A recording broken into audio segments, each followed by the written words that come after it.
Not a very good night for the Lumberjacks. Didn't have them ready to play, obviously, and lost to a good UCA team. Credit Coach Brown. He had his guys ready to play, and they came in here and were their jaw set and their chin straps buckled and just played a good, solid, steady football game and got after us. So very disappointing. One of the worst losses of my coaching career, just to be perfectly honest with you. I've not taken too many like that tonight, and that's it hurts. It's not fun, and I gotta get something fixed, So I apologize to our fans and our seniors. It was senior night, and usually you play your hair on fire on senior night, and we didn't have it tonight. We didn't have much juice and start the game and just never made a game of it. I was pleased with some of the guys, the way they came out in the second half. I thought our defense played hard second half, only give up 7 points, and so I appreciate that effort, but it just wasn't a good night for us overall. And I've got to do better. We've still got one game left. That one obviously knocks us out of the playoffs, death knell for the playoff hopes. But strange as it may be, it's a weird season. That team is 5-5. They're playing for a conference championship next week against Jacksonville State and the A-Sun, and we're 5-5 and have a chance to go out and play Abilene Christian for a conference title. So we're going to lick our wounds on this one, feel sorry for ourselves for about 24 hours, and watch the film and come back and get better and try to finish on a high note and get to 6-5 and win us a WAC championship. Hey, Coach. What can you learn from this one to help you prepare for next week? I don't know, Nathan. To be honest with you, what to learn, maybe what not to do. I just didn't have them juiced up. We didn't have a lot of fire tonight, and that's that's on me as head coach, and so we'll go back to the drawing board, and we're just left. We got to get going, and we didn't self-start tonight, and we didn't make plays to get us going. Very dismal first half, left some points on the board, had opportunities to make it a ball game several times in that first half, and just let it slowly kind of get a little bit away from us, 17-0, and drop a fourth down touchdown, missed a field goal. And so end up, going down 20-0 at half instead of it being a 1 or 7 or 10 point game. And so really challenged them at halftime just to come out and, let's win the third quarter and then win the fourth quarter. And, the game had a chance and we just never did get clicking and never executed. And just that's disappointing. So, we got to fix what we did wrong and come out ready to play next week is the biggest thing. And so we'll try to do that.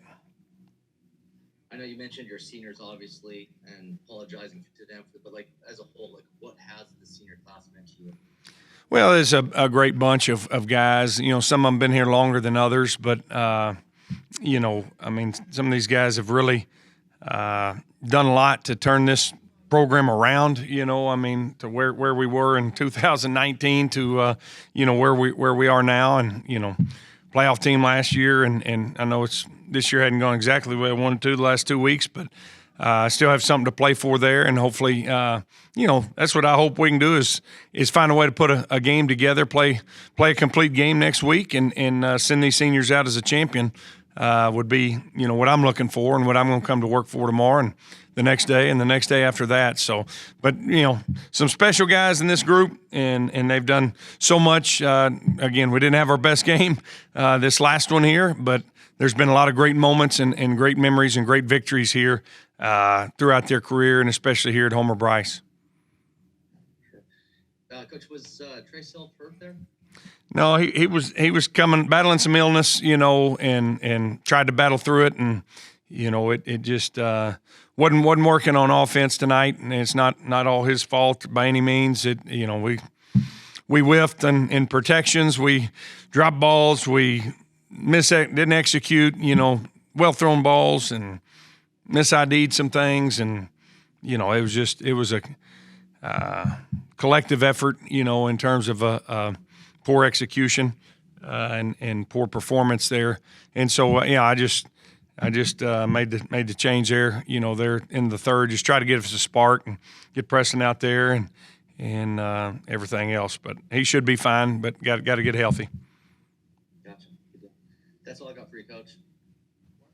Just your thoughts on the next opponent. Yeah, Abilene Christian. Obviously, that was a barn burner here. A great game when we played them back 5 or 6 weeks ago, whenever that was. Came down that final play of the game and kick six, or the Auburn return and the long field goal to win it. Special moment. And we said it. I talked to their coaches after that game. I said, "Boy, November 19th is going to be something." And so we're both have a lot to play for, winner take all. Of the conference championship. And so they're playing really well. I know they beat the brakes off of Sam Houston tonight, and so that ought to open some eyes. And we're licking our wounds, not playing very well right now. So. But you still got to tee it up, and you got to play it for 60 minutes next week, and we'll have the guys ready, and hopefully we have a better performance than what we did tonight against the Bears. Miles Reed, 149 yards rushing, career high. Talk about him as he closes out his career. Yeah, I thought Miles really played his tail off. Obviously with Jarrell out, and Miles got a few more carries, and I thought really did a good job. Ran hard, ran angry like he always does. He's been a tremendous leader for us and done some great things over his 2 years here. So excited for him to see the big numbers. I know he'd take a W and rush for negative yards if he could, and so it's a shame we weren't able to turn that performance into a W, but really appreciate him and all that he's done, because that was a good tough defense he was running against. All right, thank you, Axel.